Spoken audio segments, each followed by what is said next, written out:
Hello, my Built for 1000 Nation. How's everyone doing today? Hopefully, everyone's having a great day. If not, I hope it gets better from here. We are back with another MrBallen video. This one is titled, "The Secret Was Hiding in Plain Sight, The Lost Colony of Roanoke."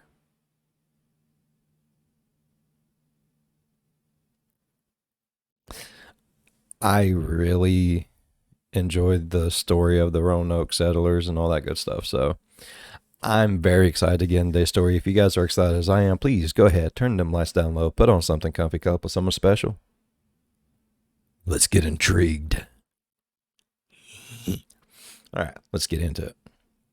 I don't know about you, but I am far more interested in mysteries that have occurred in the relatively recent past. I think it's easier to relate to the people involved because they probably lived their lives kind of similar to how you're living now. Different, but similar, right? You know, and also like the information, if you're looking at a case that happened 50 years ago or less, it's easier to fact check that information, and there's probably more information about that case. Whereas if you're looking at something that's happened, let's say hundreds and hundreds of years ago, while certainly there are people involved and being a human being, I can relate to them in that sense, but the way they lived is a lot different than we live now. And so it's very difficult to kind of put myself in their perspective because my experience living on the earth is so much different. And of course, information, even if it was diligently transcribed at the time, it's taken hundreds of years to arrive in front of me now. And so the opportunity for information to change or to be passed down inaccurately or to just be a straight up embellishment is much higher. So the accuracy of information in older cases, it's a little bit up for grabs. So I tend to be interested in more recent mysteries. But there is one case, in fact, it is the oldest unsolved mystery in American history that I have been fascinated with ever since I heard about it in grade school. And the reason I'm talking about it now in this video is not only have I found it fascinating, but there has been some recent discoveries, as recent as 2011, that totally changed the theories about what could have happened in this particular case. And the case I'm referencing is the lost colony of Roanoke. The too long didn't read version of the story is when England first tried to colonize America, they set up a colony on Roanoke Island, which is right off the coast of North Carolina.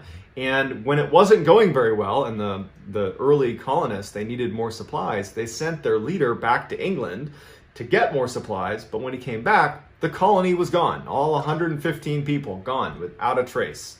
And all that was left, it was abracadabra, bruh, were two strange messages. One was on a tree and one was on a fence post right in where the colony used to be. And for centuries, historians and amateur sleuths alike have debated what those messages mean. But a recent discovery in 2011 completely changes people's interpretation of what happened at Roanoke.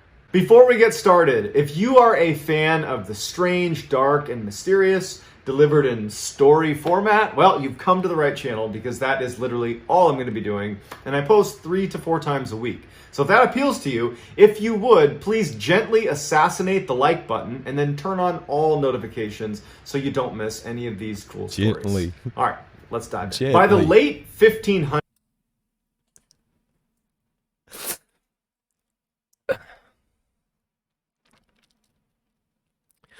What classifies as gently assassinating? Assassinating them with a pillow, with a pillow, gently, an ergonomic pillow.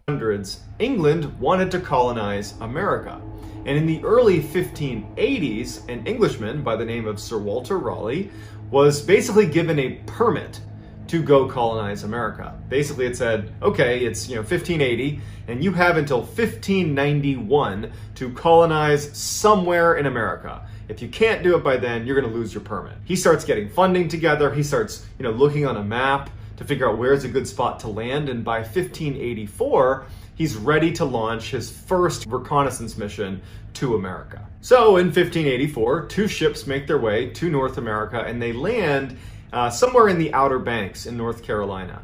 They land and they actually quickly befriend the local Native Americans that are there. And in fact, they invite these English people to come to their village, which was on Roanoke Island, also in North Carolina, not too far from the Outer Banks.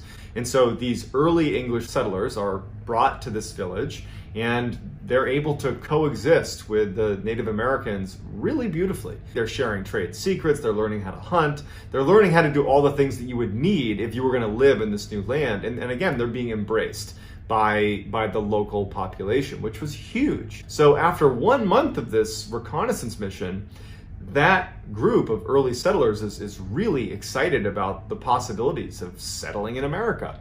So they make their way back to England, and they share their findings with Sir Walter Raleigh, and preparations are immediately began to launch an actual colonization effort into Roanoke. So 1 year after this initial reconnaissance mission, Sir Walter Raleigh is ready to launch this full-fledged effort to colonize America. And so he sends 7 ships with 600 men and supplies that were designed to last that group of people for a full year. And so everything's going beautifully. They're sailing their way over to America. And when they reach the Outer Banks, their flagship, the biggest and best ship they had that was carrying the bulk of their supplies, their food, their fresh water, it ran aground, and a lot of their supplies fell into the ocean and were spoiled. And so this is a devastating blow, and they know immediately that, well, not everybody on this fleet can actually land here. So they sent 500 men back to England and only landed 100 of the original 600 in Roanoke. Now, as soon as this second round of settlers, these 100 men, landed in Roanoke, they went and spoke with the local Native Americans. There was already good relationships built from that first reconnaissance mission, and these settlers were given permission by the local natives to build their colony in Roanoke. So they begin constructing their colony, and everything is going off without a hitch. In fact, the Native Americans were incredibly generous. They worked closely with the settlers and did their best to support them however they could. Now, the settlers, they still needed more supplies. They didn't have this robust supply that they planned on having because much of it was destroyed in that shipwreck as they initially made their way in. So they had been promised by the 500 returning crew members that they were going to send supplies by the following winter. So they're anticipating this shipment of new supplies, and as they get closer to the wintertime, the 100 settlers that are there, they're running incredibly low on supplies to the point where they actually basically run out. And so they had to rely on the local Native Americans' generosity just to stay alive. When the shipment that was supposed to be there in the winter did not show up, and in fact had actually been canceled, they didn't know this, it had been canceled by Queen Elizabeth, who basically said that wasn't important, we're going to focus on things that are happening in England. When that doesn't show up, the tensions between these 100 settlers and the local natives, the tension was growing because now there's a huge overdependency. That tension grew to the point where the leader of the settlers and the leader of the local Native Americans began to not trust each other. And in fact, the local natives, instead of being violent, decided that they would just abandon Roanoke and go to the mainland and would just kind of give Roanoke Island to the settlers, and that would kind of solve all the problems. But the English settlers took their retreat as a sign that they were actually going to the mainland of North Carolina, these Native Americans, and were going to be forming alliances with other tribes, and then they were going to come back out and wipe out the 100 settlers. We don't know if that's true because what happens next is the English settlers in kind of...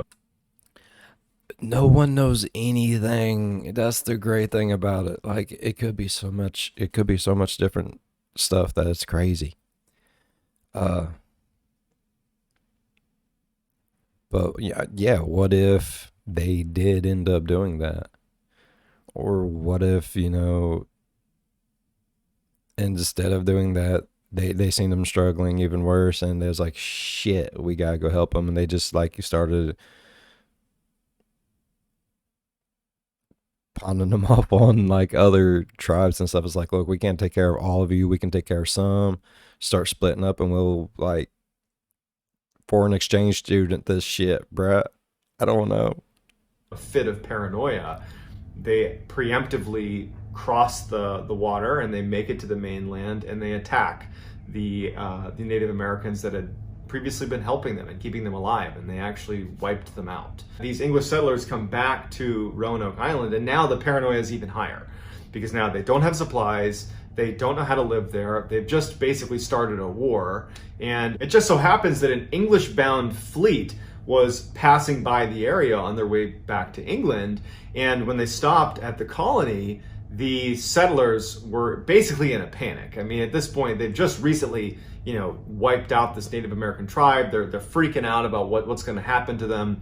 And they were in such a rush to abandon the colony and evacuate that only 97 of them got on the ships and left. They literally left 3 people there. They said, well, they're not here for the evacuation, so we're out of here. And so sure enough, that fleet took the 97 settlers and they left, leaving those 3 settlers to fend for themselves. As irony would have it, just days after this evacuation, Sir Walter Raleigh, he had sent additional ships with resupplies and reinforcements to Roanoke, and they literally arrived like a couple days after this mass evacuation. But when they arrived, the colony was abandoned and they didn't find those 3 men that were left there. So Sir Walter Raleigh's reinforcements just left.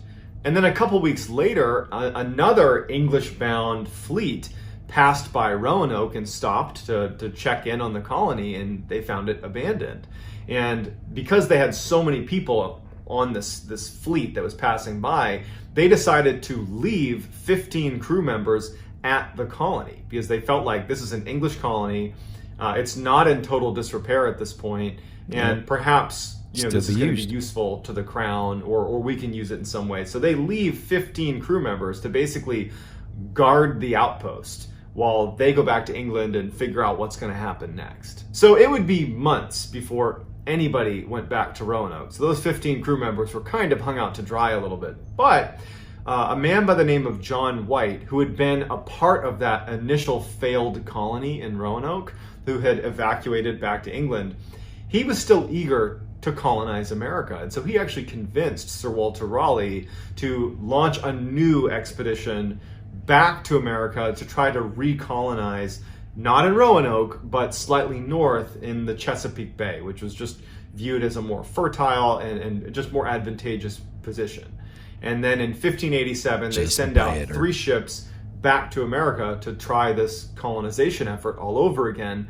It is important to note that unlike the first effort, which was much more kind of militaristic, it was literally 600 men that got sent to America. This time it was going to be a more kind of civilian approach, where it was men, women, and children being sent over to America to colonize. So with John White as the captain of these 3 ships, they're making their way towards America, and again, their plan was to go north to the Chesapeake Bay area, but they intended to pass by Roanoke on purpose because they knew about those 15 crew members that had been left there, almost a year prior. And so they intended to stop at Roanoke and basically have a meeting with those crew members, give them supplies if they needed it, and then make their way up to the Chesapeake Bay.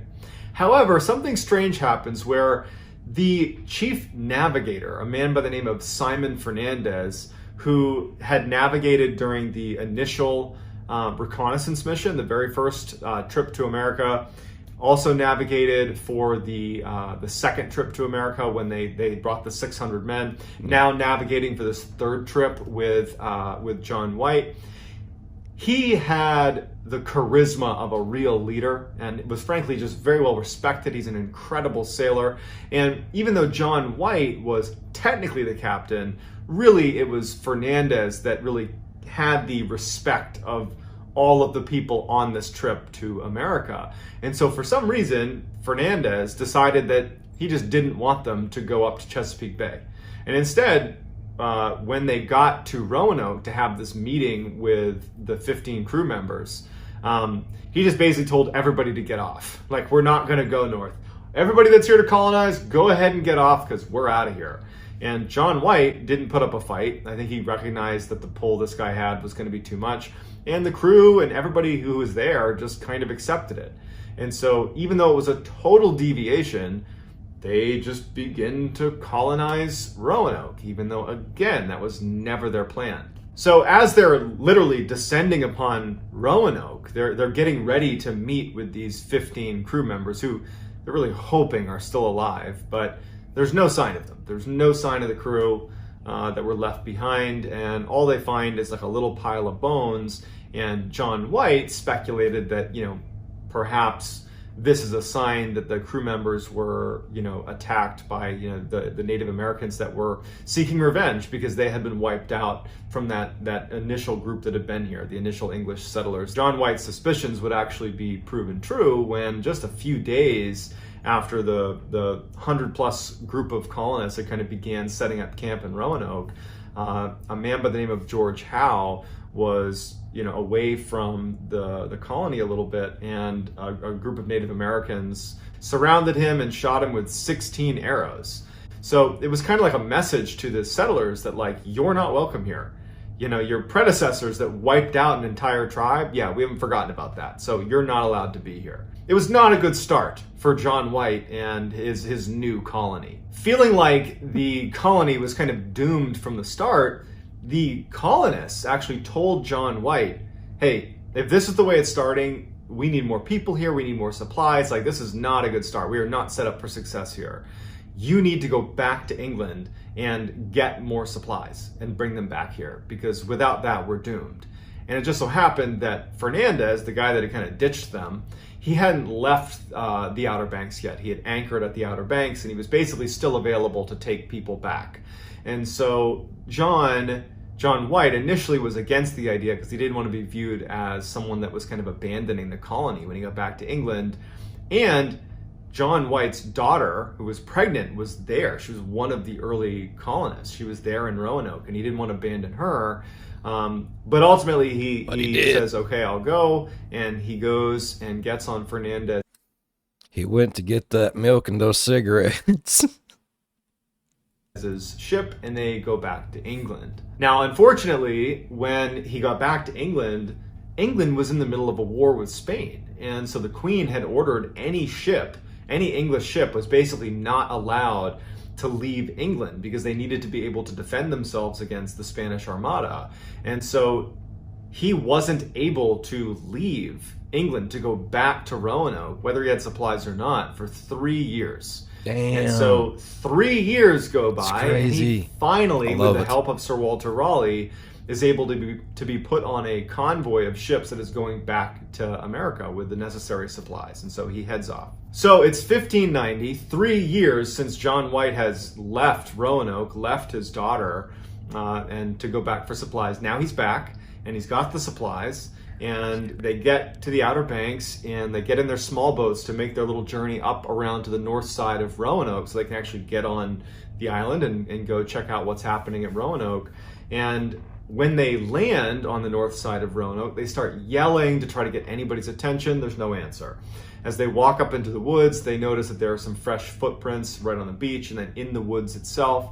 But again, no one's coming to greet them, which is a bit of a bad omen, because if there are fresh tracks, either it's an English settler, in which case they would be eager to come see them, they'd be running out to meet them, or it's a Native American, which could mean they don't trust the English settlers, right? They don't want to show themselves, or they don't want to be seen, which is also kind of ominous. They start moving in to where the Roanoke colony was, and they see 3 letters on a tree. It just says CRO on a tree as they're making their way into the colony. And again, they're yelling the whole time, trying to get anybody's attention, and no one's calling out. There's no sign of life anywhere. So they see CRO on the tree, and then they keep moving closer, and now they break out the colony. And the colony, when they left, had not been heavily fortified. Now it was very heavily fortified with big pikes, basically like wooden pikes lining the outside of this basically looked like a fort. And on one of the wooden posts that was kind of fortifying the outside of Roanoke was the word Croatoan. There is not only nobody inside of this heavily fortified colony, this kind of fort, if you will, It looked like no one had been there in years. The grass was overgrown. Basically anything of value had been looted effectively. The only things that were left were like really heavy objects that would have been difficult to move. But there was also no sign of a struggle. There was not like human remains anywhere. There wasn't a clear sign of struggle. I mean, obviously it's this well fortified area, which leads you to believe that they were at least anticipating some sort of attack. Yeah. But there was no sign of a struggle. I mean, being a new person, any new area, you should always be prepared for something bad to happen. Generally, people don't like change. I hate change. I do. It's like, oh, let's paint the house. It's like, why? You don't like it? Why? They're just gone. John White, he would write about this experience when he arrived and just discovered the colonies vanished. 115 people just gone, right? He wasn't actually concerned because the writing that he saw on the tree and on the wooden post to him meant something really specific. Before he left to go back to England to get the supplies, he had spoken with the people that would be staying there and said, look, if you need to abandon Roanoke for any reason, we need to have a system worked out to where if I come back and you're gone, I need to know what happened. And so you need to leave me a clue. You need to write a clue somewhere of where your destination is. If you're going by choice, just write the destination. If you're being forced, write the destination with a cross. And that will, to me, signify that you've left in distress. And so when he sees Croatoan and Crow on the tree, to him, that just means, oh, well, they must have relocated to the island of Croatoan, which was 50 miles to the south. He would detail in his notes that before he left Roanoke in 1587 to go get those supplies, he said that the settlers had been talking about leaving Roanoke, abandoning Roanoke, and moving 50 miles north to the mainland, not 50 miles south to an island. The concern was the island was isolated and not a good place to have a colony, and so they were talking about leaving it.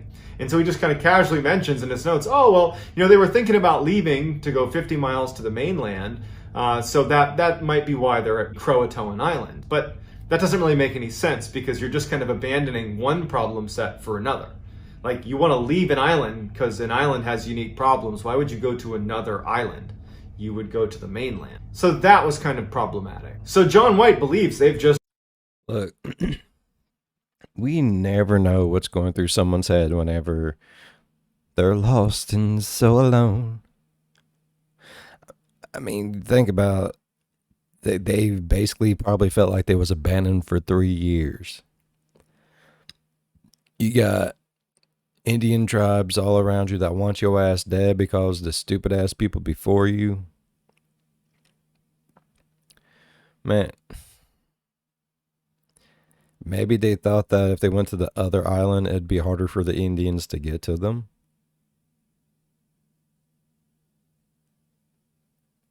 Maybe they figured if they was on the mainland, we're going to die for sure.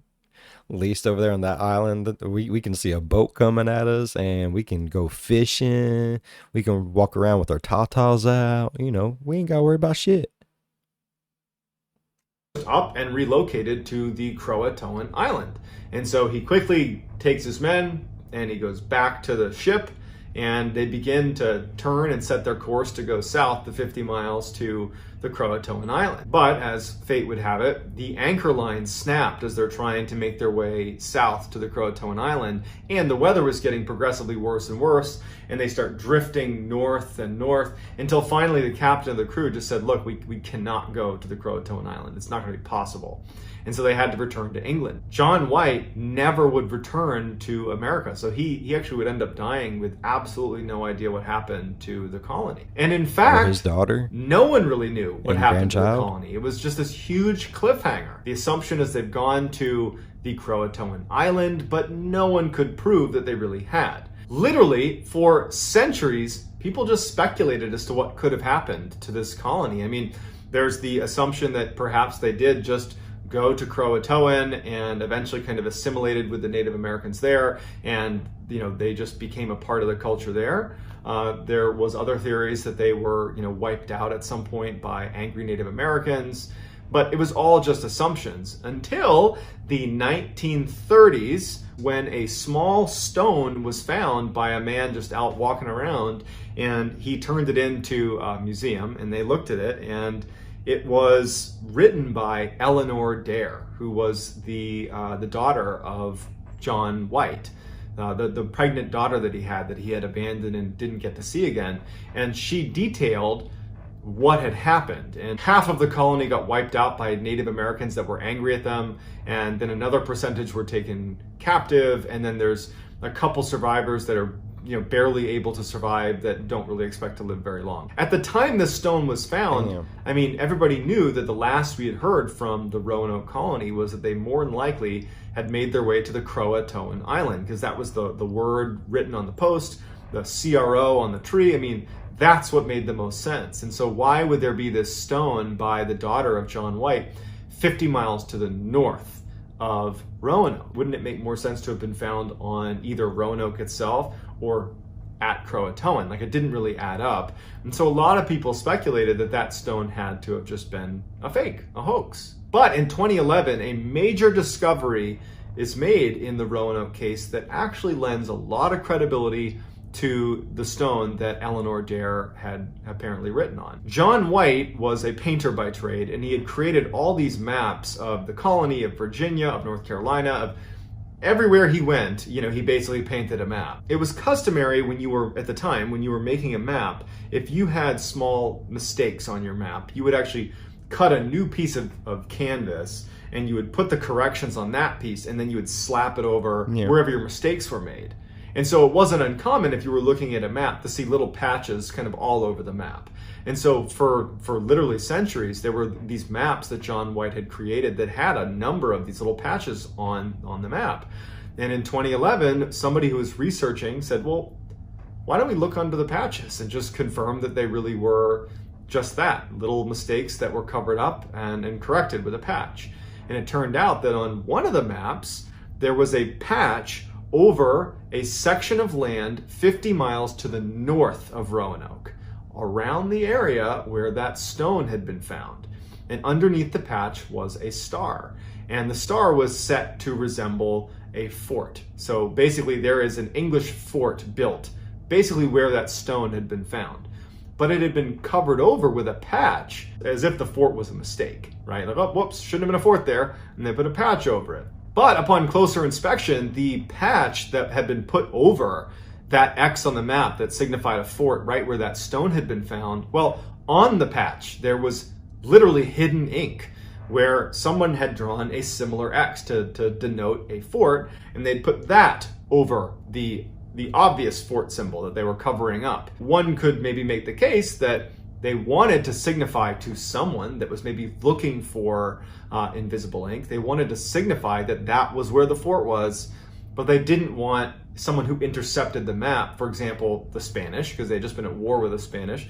They did not want them to know where a location of a fort was. Researchers began calling that site where there was that patch, Site X. Now, Site X is 50 miles to the north of Roanoke. And if you recall from what John White had put in his description when he was describing finding the writing on the tree and the post when he returned to Roanoke in 1590, he had referenced that the colony was planning to move 50 miles north to the mainland because that was a more suitable place to live. But of course, with the writing on the trees, everyone thought, oh, well, they end up going to Croatoan. Well, now as Site X, that is a location that lines up with what they had originally said they were going to do.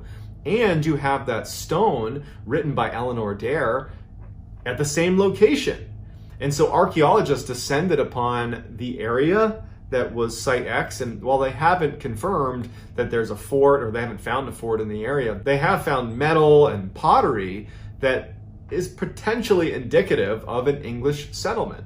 And in fact, right now, they're still doing all sorts of archaeological digs and research to try to determine if that is where the Roanoke colony went. But even if that is the answer to the mystery, that in fact, it was just this hidden map and this stone that said, yep, they went 50 miles north. It doesn't really answer the question, which is what everybody thinks of when they think of the Roanoke colony, of why was Croatoan written on the fence post? Why was Crow written on the tree? Why were they there? And how is it that with all these eyes and all this interest in this case, dating back to literally the 1500s, how has no one ever found even one of the remains of the 115 colonists that apparently just vanished into thin air? So it's a fascinating case with recent developments, which makes it even more fascinating. And I would love to hear if you have any theories about what. Man, I know I was awfully quiet. I love this story. I do. I mean, what if they was trying to write cross on, I mean, right where you're going with a cross? Maybe they was going there and started writing cross on the tree. Was there like Crow Indians? Is there Crow? I don't know. I think maybe that's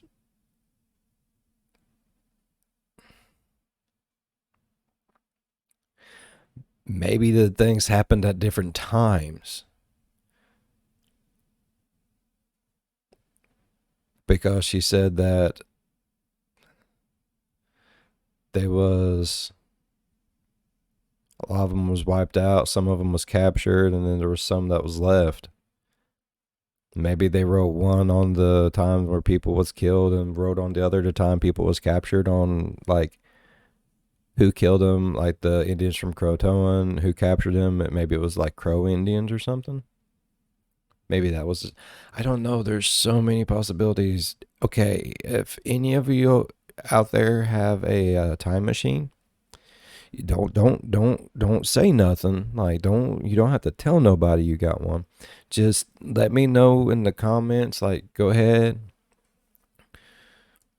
actually just get in touch with me somehow. Man, you got a time machine, you know how to do it. I'm just letting you know. Get in touch with me. We can take a trip back in time. I, mm, I would love to know what actually happened. And I'm sure like most of the rest of the world would really like to know what happened as well. Oh my God. The original rabbit hole. All right. I really enjoyed today's story. If y'all enjoyed today's story as much as I did, please go down there, leave a thumbs up. It really helps the channel grow. If you're, oh, wait, I don't do that one no more.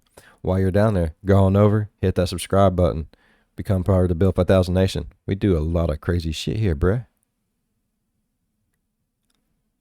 As always, be good to one another. I'll see you in the next one. Bye bye.